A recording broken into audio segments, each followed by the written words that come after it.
asalaamaaleykum waa Sénégal asalaamaaleykum waa Parcelles Assainies ñu ngi nuyu ñëpp ku ci nekk ci tuuram ak santam man la Mamadou Lamine Sané coordonnateur JPS bu Parcelles Assainies. alors pour nga dellu si ci journée bi ngeen organisé tey lan moo waral solo su ndaje. voilà comme ni ngeen ko xamee PASTEF dafa nekk parti boo xamante ne dafa def politique sacerdoce ñun daanaka politique diine la su ñun. nu ñu gëmee jaamu yàlla di julli di woor ñun noonu la ñu gëmee ni taxaw ci say problème askan wala say jafe-jafe askan noonu la bokkee ci jaamu yàlla moo tax lépp li ciy def dañ ciy ànd ak fulla ànd ak ci fayda ànd ci fayda moo waral nag militant Pastef d'habitude lu muy njëkk a def mooy formé wu parce que Ousmane Sonko loolu la ñuy wax toujours dafa bëgg ay militants yuy formé wu parce que politique du caaxaan donc moo waraloon tey ñu wootee ndaw Pastef du dëkk Parcelles Assainies gi yëpp pour ñu ñëw ci benn journée ñu tuddee ko journée d'intégration ak formation parce que macha allah lu tax ñu wax intégration Pastef dafa nekk di développé au niveau de la commune des Parcelles Assainies de façon exponentielle ñun liñ ci gën a frappé mooy événement yu weesu ñu gisoon ñu nekk ay jeunes di génn pour projet Pastef mën koo protéger ñun daf ñoo dépassé woon moo waral ñu ne ñun dañoo yaakaar na ne affaire yi c'était un groupe restreint mais yëf yi daf kon gën naa fee yaatu kon nañu woo ñëpp ñu def journée d'intégration ba pare ñu def ci formation parce que ñun lu ñu gëm le militant doit être formé moo waraloon tey ñu organiser cette belle journée jeunes yi porté ko de bout en bout avec la section communale mais aussi avec l'ensemble des responsables que ça soit les responsables de cellules ou bien les responsables tout court au niveau de la commune mu nekk aujourd'hui une réussite totale c'est une première waaye wax fa dëgg yàlla li fi mobilité ci doomu aadama ñun dafa dépassé woon même suñu ay prévisions moo waraloon tey sax mu xaw a doy mel nii mais ce n'est que partie remise. alors li fi xew wax nga ko léegi passé na alors ñu gis ngeen am taxawaay bu am solo ci Sénégal réew mi am actuellement espoir am yaakaar ci yéen alors li fi xew passé ñu mën xam lan ngeen ci tiré comme enseignement pour saafara jafe-jafe askan bi. waaw ñun li fi jot a xew benn enseignement rek lañ ci mën a tiré mooy sénégalais yi en fait am na li ñu comprendre ci Ousmane Sonko lu muy woote wala Pastef lu muy woote bu ñu commencé politique ba léegi mooy ñu ngi comprendre message bu Pastef bi loolu moom gis nañ ko ci li fi jot a xew moo waraloon ndaw yi ba événement yi amee ndaw yi teg ci seen bakkan parce que xam nañ ni en réalité c'était pas Ousmane Sonko qui était visé mais c'était le projet bu muy porté moom la ñu visé moo waraloon les jeunes yi ngi tàkku mel ni benn nit di xàccandoor di doorandoor moo waral li xewoon fii nii gars yi yëpp yaakaaroon nañ ni Ousmane Sonko dinañ fi doon jaar ñu faagagal ko waaye askan wi won na leen nii ñoom ils ont compris le message te li fi xawoon ci Mamadou Dia xew fii ci Cheikh Anta Diop dootuñu ko nangu mu dal ci leader bu mel ni Ousmane Sonko donc enseignement boobu lañ ci tiré te incha allah lii c'est juste un début li ñu nar mooy dañuy dog kër par kër unité par unité def ko fépp ci Parcelles Assainies def ko fépp ci Dakar pour véritablement projet Pastef bi ñu mën koo partager de façon beaucoup plus large comme ça incha allah en 2024 Ousmane Sonko ñu mën ko yóbbu au palais de la République mais avant loolu dafa am yu am solo yoo xamante dañ ko war a régler muy les locales à venir muy aussi les législatives à venir yooyu aussi ñun dañ nañ ci taxawaay bu mat sëkk pour lépp li ci war ñu def ko ci pour les communes yu nga xamante ne yooyu ñoo fi nekk ñu bokk communes yu ëpp solo bu mel ni commune Parcelles Assainies ñu jël ko teg ko ci loxo ay patriotes parce que wax fa dëgg yàlla ñun ñu dëkk Parcelles xam nañ ñii lii fi ne wax fa dëgg yàlla lii moom gàcce la ci Parcelles li fi nekk gis nañu musiba la ci Parcelles te ñaan nañu janvier 2022 jot ci nu mu gën a gaaw ñu jëlee ko fi parce que Parcelles Assainies manqué wul ay doom yu am compétence Parcelles Assainies manqué wul ay doom yu am vision li fi ne musiba la te li ñuy ñaan mooy nañu jublu ci élection nu mu gën a gaaw ñu jëlee ko fi bu ñu jëlee Moussa Sy ba pare ci Macky Sall la ñu jëm parce que Sénégal dafa jot ñu teg fi ay patriotes ay nit ñu nga xamante ne seen réew la ñu bëgg ay nit ñu am vision nit ñu am compétence pour Sénégal parce que on n'a plus droit à l'erreur on n'a plus droit à l'erreur te loolu noonu je crois la jeunesse de façon globale comprendre nañ ko te incha allah fan yi di ñëw di ngeen gis li gën a raw lii. alors ñu gis état bi temps yi ñu ngi am na ay communes yoo xam ne ñu koy topp teg ci seen bët am ñu ne politique Macky Sall politique moo waroon ñu toog yenn goxaan yi ñu jëlee exemple de Kër Massar dañ fa ay manifestations est-ce que c'est pas un moyen pour Macky Sall mu vous amène le pion actuellement pour gagner l'élection locale? Effectivement rumeur yi ñu ngi koy dégg c'est vrai que avec Kër Massar c'est officiel mais lu mel ni Parcelles bi nga xamante ñun moom moo ñu gën a concerné dëgg nañ ay rumeur ni Parcelles dañ koo bëgg a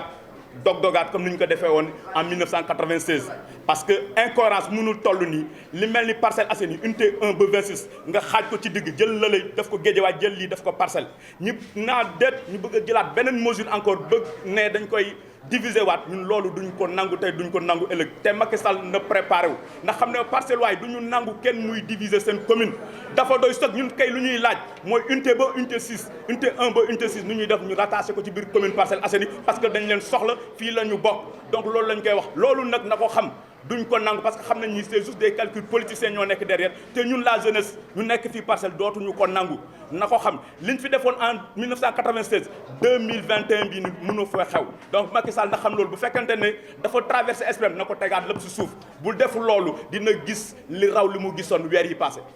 alors ñu jëm ci yaa ko wax sax ci échange mooy sama laaj ci ay élections yu am local yu am solo ci mairie Parcelles Assainies nekk mairie boo xam ne bokk na ci mairie yi nga xam ni ñoo ëpp ci Sénégal alors ñu gis ki fi nekk Parcelles bu bëri dañu décrier gestion yéen waa Pastef est-ce que tey yéen a ngi xalaat jël mairie bi ci Moussa Sy. loolu dafa leer loolu xam nga lan moo ñu ko tere def lan moo ñu tere jël mairie élection yi buñ fiy teggoon élection yi suba Moussa Sy ñu wàcce ko parce que Moussa Sy de 1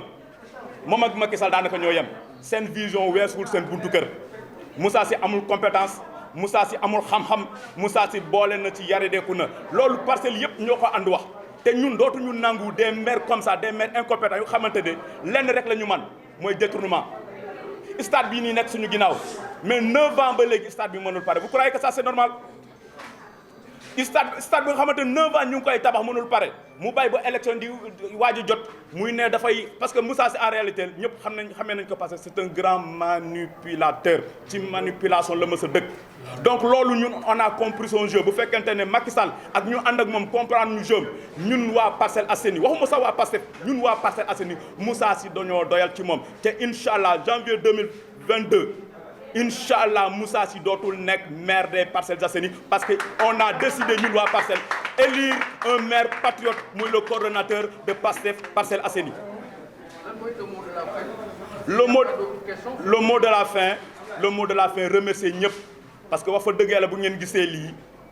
c'est toute une équipe qui est derrière wax fa dëgg yàlla mënuma jaaraat ci tur ñëpp mais maa ngi sant ñëpp particulièrement la jeunesse patriotique gàcce ngaalaama wax fa dëgg yàlla de bout en bout vous avez orchestré cette journée vraiment d'une main de maître donc maa ngi leen di gërëm di leen sant di gërëm aussi suñu invité yi ku mel ni suñu coordonnateur national Ibrahima Thiam ak ku xam dimanche du mu toll il s'est sacrifié ànd ak délégation bu takku ñëw usuñu ak délégation bu mu àndal ñoom Ndeye Fatou Ndiaye ak ñeneen ñu bokk JPS ñoom ñëpp maa ngi leen di sant di leen gërëm wasalaam. Alors en résumé en 1 minute est-ce que vous pouvez par exemple revenir sur cette journée que vous venez d'organiser la portée de cette rencontre que vous venez d'organiser en résumé et revenir également sur les questions que j'ai eu à poser par rapport au local, par rapport au découpage, ainsi de suite, etc. Ok, tout d'abord, nous remercions tous les Parcellois et au-delà même tous les Sénégalais. Donc, en réalité, aujourd'hui, la JPS, la Jeunesse Patriotique du Sénégal, de la section communale des Parcelles Assainies, a tenu à organiser une journée d'intégration et de formation. Pourquoi l'intégration? Parce que, vous l'avez tantôt souligné, au cours de ces événements passés, on a pu constater qu'en réalité, ici au Parcelles, on a vu qu'il y avait plus de jeunes qui, peut-être c'est des sympathisants, on pouvait les symboliser, mais en réalité il y avait plus de jeunes qui croyaient au projet de Pastef que nous qui étions là, véritablement autour de notre coordonnateur pour travailler. C'est ce qui nous a motivés un peu à organiser cette journée, pour davantage les rassembler, créer une certaine communion avec tout le monde, pour que partager ensemble aussi les valeurs que nous partageons, à travers une formation sur l'école du parti, les connaissances du parti, c'est ce que nous avons fait. Et aussi nous avons profité de l'occasion pour débattre sur une question aussi très pertinente, c'est la question de la gestion des ressources publiques, mais aussi du contrôle citoyen. Vous savez, en réalité, moi j'ai toujours l'habitude de le dire, généralement notre problème au Sénégal, nous avons un problème de gouvernance. Et ce problème, malheureusement, pour le résoudre, il faut qu'en certain moment, que les jeunes s'impliquent. Et pour que les jeunes s'impliquent, il faut les former. C'est ce que nous avons tenu à organiser aujourd'hui et je pense que les jeunes en ont véritablement profité. Donc pour revenir un peu sur l'autre question par rapport au découpage, c'est vrai, on a eu des échos que l'État souhaiterait véritablement,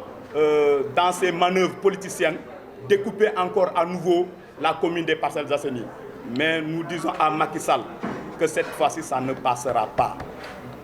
Qu'il le cherche. Ça ne passera pas. Les Parcelles Assainies n'accepteront plus, ou bien les populations des parcelles n'accepteront plus. S'ils décident de le faire, est-ce que vous avez un plan d'action pour le contrer? Ça c'est sûr. Il n'y arrivera pas parce qu'on ne l'acceptera pas. Et on l'avait dit ici il y a 2 mois. Ils n'avaient pas compris. Mais cette fois-ci, pour la stabilité du pays, nous lui conseillons véritablement de tout mettre véritablement en mode, je ne sais pas comment le dire. En tout cas, nous lui conseillons d'arrêter parce que c'est simplement des manœuvres politiciennes et tout ça ne passera pas. Les populations ont compris, donc il n'a qu'à arrêter. Les priorités sont ailleurs. Les priorités des parcelles, c'est le manque d'eau, c'est le chômage, c'est l'insécurité, c'est les inondations. C'est ça nos priorités. On n'a pas un problème de cohérence territoriale. On n'a pas ce problème-là. Au contraire, ce que nous revendiquons le rattachement de l'unité 1 à l'unité 6 à la commune des Parcelles Assainies parce que c'est ça qui est cohérent. En dehors de cela, tout ce qu'il fera, il nous trouvera sur son chemin.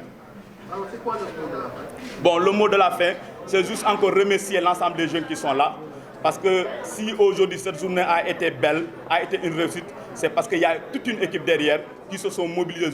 jour et nuit pour véritablement arriver à ce résultat-là. Donc je ne pourrai jamais terminer mon propos sans remercier l'ensemble des jeunes qui sont derrière, qui nous ont appuyés, parce que nous en réalité on travaille en équipe. Donc Gatien Galama, félicitations et le combat continue. Juste pour dire aussi, n'oubliez pas, le coordonnateur l'avait souligné tout à l'heure. Et nous continuons à appuyer pour lui parce que le Sénégal en a besoin. Merci.